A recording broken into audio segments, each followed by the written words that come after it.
Imagine boarding a huge, luxurious ship only to find yourself fighting for your life days later. This became a reality for over 2,200 passengers aboard the Titanic on April 15, 1912. The Titanic has become well known as one of the most tragic events to ever occur in modern history. In fact, it remains the greatest civil maritime disaster of all time. Speculations and theories have arisen about the truth of what really occurred at approximately 2 a.m. on April 15, 1912.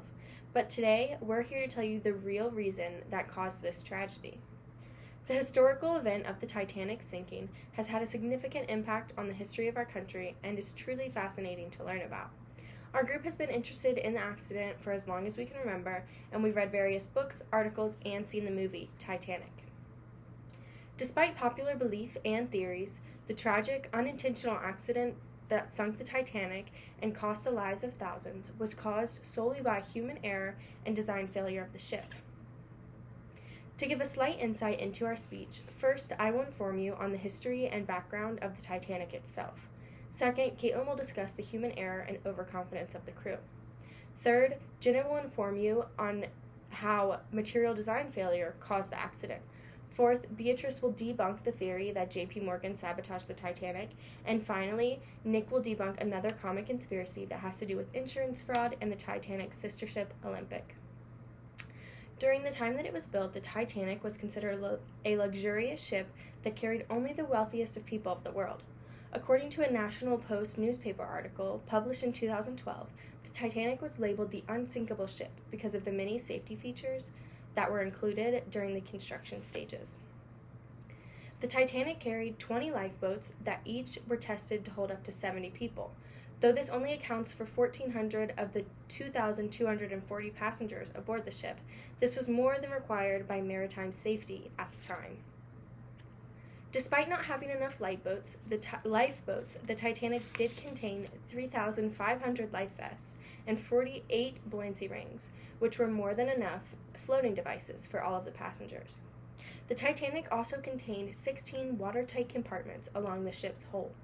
National Geographic, a society focused on using the power of education to protect the world, last updated in 2015, states that the watertight walls in these compartments are meant to keep the ship afloat by preventing water from flooding the ship. The Titanic was also the largest ship of its time. An article by Ultimate Titanic, a resource organization focused on providing Titanic facts for students, teachers, and historians, last updated in 2021, states that the Titanic weighed over 50,000 tons and was 882 feet long. The ship contained 419 windows in the hull and deckhouses. On April 15, 1912, at around 2:20 a.m., after being sent multiple warning messages, the Titanic sideswiped a 400-foot iceberg in the North Atlantic Ocean. With more than 2,000 passengers on board, whose lives would be changed forever, the crew began deploying lifeboat after lifeboat to save as many people as possible. Dan Dietz, in his 1998 book, How Did the Titanic Sink?, wrote that eyewitnesses say it took over 2 hours for the ship to sink, despite experts saying that it should have sunk a lot quicker than it did with the damage. Now that I've informed you on the background about the Titanic and the accident that occurred, Caitlin will inform you on the role that human error and overconfidence played in the sinking of the Titanic.